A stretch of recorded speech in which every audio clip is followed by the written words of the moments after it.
Hi, Hello. hello. I was gonna try and avoid opening it the same way, and then Oh, it didn't feel right because I just feel like I have to be like hello. I But know. what I kind of feel like we need is like a breaking news intro, like doot Yeah. doot doot doot doot doot doot doot doot doot doot Yeah. doot doot doot. You're listening to Say Smut, a literary podcast with breaking news. Yes, it is essentially that. This is not our normal podcast, and you're probably figuring that out by how short this episode is because we have a little bit of drama we want to talk about. And how we've approached this idea is that not only is there just dumb drama, just drama that has absolutely no purpose in the book community, but then there's drama that actually has important conversations around it. And that's what I feel about today's drama.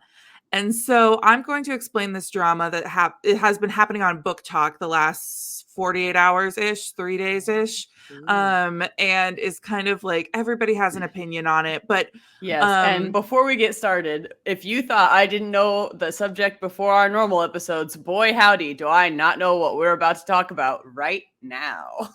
so the generic conversation is going to be surrounding boys on Book Talk, which I want to make something very, very clear. There's some context that I want to add really quick. So Book Talk tends to be a female or LGBTQ plus dominated space. And occasionally there are men who have entered that space and it's caused conversation. There's typically two groups of men that will enter the space. One of which is men who genuinely love books, are reading books, discussing books. Good. There's nothing nefarious there. All people welcome in Booktok. Yes. And then the second element of it are men who make thirst traps around book characters, typically like romance books, and they don't actually read the books and they don't contribute to the conversation, right? It's men who are doing it to get the likes and the views. So one person will have commented on their thing and said, "Oh my gosh, you look from like Cassian from Akatar, or you look like so and so from this book," and then they'll start making thirst trap videos to appeal to women, and it feels like and then they get thousands and thousands of views or followers because of that. All right. And it just I see. Yeah, and It's so like cosplaying a smut yeah. book character for views. I mean, I don't know, get your coin, whatever.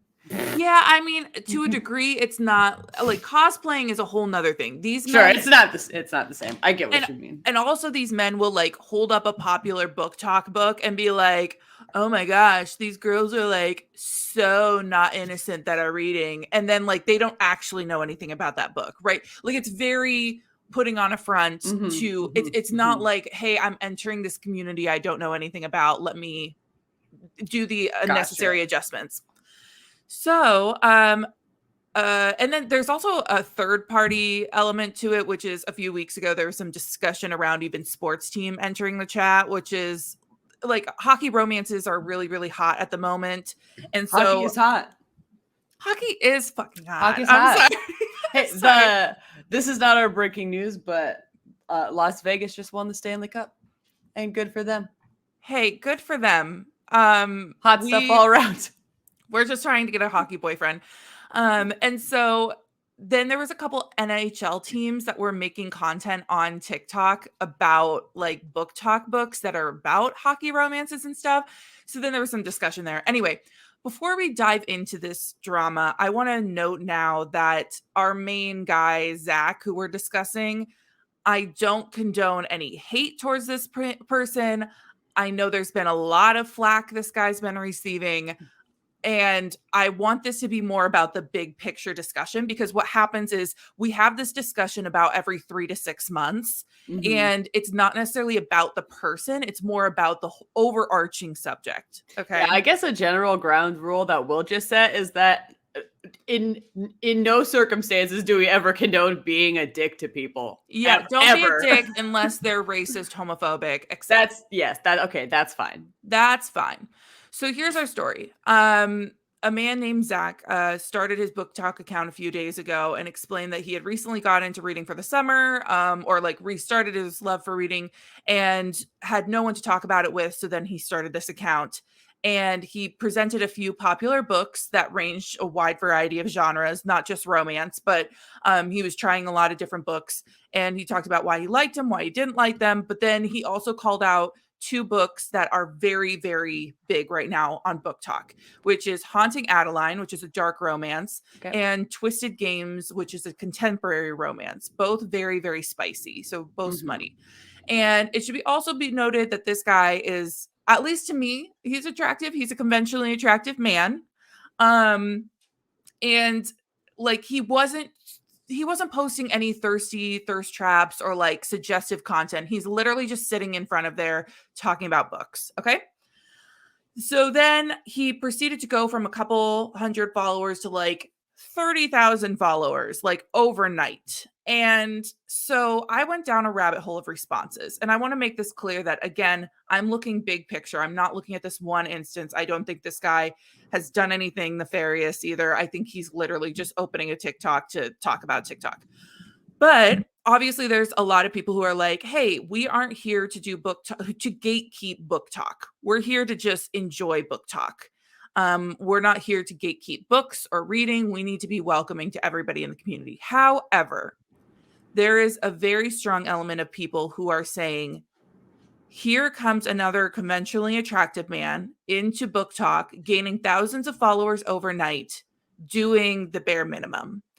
And one person put it really well, where they said, they mentioned that women and non-binary friends and LGBTQ friends can't just come into the space and say, hey, I read these books, and then gain thousands of followers overnight. They have to create a niche. They have to have all these elements. They're working hard to create content, and it feels like they go over, like they're trying to do all this work. Meanwhile, very conventionally attractive man can come on and just hold up a couple of books and do the quote unquote bare minimum, where there's a bunch of other content exactly like that, and they get thousands of followers overnight.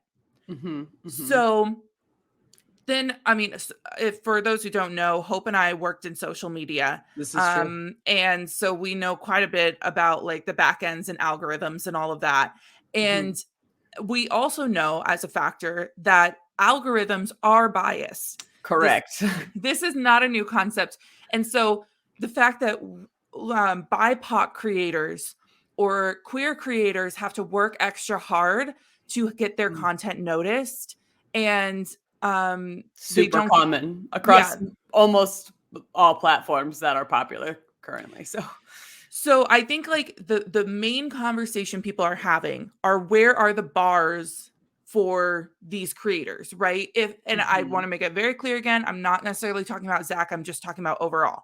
So if a conventionally attractive white man comes on and does the bare minimum of holding up a book and saying, I like this, didn't like that, there are thousands of videos like that. Whereas maybe a BIPOC creator, an LGBTQ creator is like doing heavy editing, is reading a bunch of books and giving certain niche looks on them, or like I know a lot of people do series. There's currently a creator, and I can't remember her name off the top of my head, but she's reading these books and rating the couple on how likely she thinks that they stay together after the book. Fun. Like yeah. So like there's people who do that. There's people who create crafts around books. Like they do so many different things to try and diversify their content. And then I just saw a video this morning, actually, as I rolled out of bed 2 seconds before this podcast, that a gay man, or there was a LGBTQ man who was talking. He was an author and obviously a reader. And he was saying, hey, I just like think we've been here doing the work and it's not being recognized. And if you're sitting here and you don't feel like your feed is diversified, that's on you. Like you need to be engaging with more diverse. And I agree with this. I think in my mind, there's like this element of, okay, we don't have a set limit of people we have to follow. It's not like you get 10 followers and you can follow 10 people and that's it. Yeah, No, unless it's Twitter, but we're not going to talk about that. No, we don't talk about Elon Musk here. So, so in the large scheme of things, go and follow all these incredible people. And it's like, Yeah. I have a tendency that when I'm scrolling through, I just follow whoever's talking about books, you know, Mhm. and I can always unfollow if I feel like they're not a great creator or anything later, or if I find out that they're not, you know, a good person. But for the most part, I'm just like, hey, just keep following people, like follow people with lots of Yeah. different views and ideas. And I follow people who I don't exactly agree with their book views, but I think they're interesting. So that is kind of our story. What are your thoughts? Yeah, I mean, a couple of things right off the bat. I will say that due to a lot of different factors of the way each social media platform's algorithm works, the kind of content you're posting, hashtags you might be including in your post, all kinds of different stuff. There's outside of putting money behind your post so that more people can see it, there's very little a content creator can do to control the views that their post is going to receive. Yes. If you have funding and you can put money behind it, that can increase the number of people who see it. But outside of that, it's very dependent on a lot of different outside factors. So my first thought is, this person who is fairly new to Booktok is happening to have a lot of success and not having to do as much work as other people. And there's an extent to which that's out of the realm of their control. I Yeah. suppose the hope is that as accounts like that build bigger presence online, that maybe they will pick more diverse authors and storylines in the books they read and talk about those. Maybe that they will collaborate or remix other content creators who maybe have a not as easy a time getting those kinds of views. BIPOC creators, creators in the LGBTQIA plus community, working alongside those kinds of Booktok creators in partnership to kind of bolster and boost their views is something you can do. Like the hope is that maybe that would help. That could be something that is using Yeah. your privilege to help, lift up others and build the community overall. And then third, I would certainly agree with a great way to diversify the things you're seeing in your own feed is to look for different content creators. Because we have an unlimited amount of following that we are able to do. So those are kind of my three core thoughts off the bat. Yeah. And again, I think this is drama that I don't necessarily put on this one instance because we keep seeing it pop up over a couple months. So I'm sure in 6 months, there's going to be another guy who enters Booktok in some way, whether, positive or negative. And we're having this discussion again where it's, hey, like, I mean, yes, this is a good looking guy holding up things that are traditionally seen as what nerdy or whatever, and, validating women who read or people who read. And it's like, yeah, that's great. Okay. And sure, throw them. I always think like a like isn't like we have a limited number of them, just like the follows. It's like, okay, throw them a like, whatever. But then understand that there are creators out there who are doing a lot more work around this and give them recognition too. Like sometimes I see makeup tutorial videos that just look like they were so hard to do, and I just throw them a like because I'm just thinking, oh my gosh, that took a lot of work. Like the least I can do is double tap, right? And so I just think, yes, understand that there's a wide, because I mean, I've gone on TikTok looking like absolute garbage and just holds up a book and is like, here's how I feel after reading this book. Like, yeah, it's the bare minimum. But at the same time, there are people who are doing really great stuff and really cool projects that we should also be recognizing. Yes, I think the answer is never to ostracize and exclude people from a community, but perhaps is instead finding ways where you can utilize maybe a little more privilege or a wider audience or more eyes on your content to uplift voices who are smaller. And hopefully that is how this can resolve generally. I hope so. Yes, I definitely hope so. So, hey everybody, thanks for listening. And if you like this, obviously like subscribe, rate, follow, all the Yeah. things. But Hey, speaking of TikTok, we have one of those. we It's Say do. Smut Podcast. We also have an Instagram and a Twitter, and those are also Say Smut Podcast. Go find them. Go find them Look at and get them. some updates, and we'll sprinkle some of these mini episodes in here when there's some drama that's worth talking about. And Hey, everybody, keep it nice, keep it fun, and we'll see you next time. Bye-bye. Bye-bye.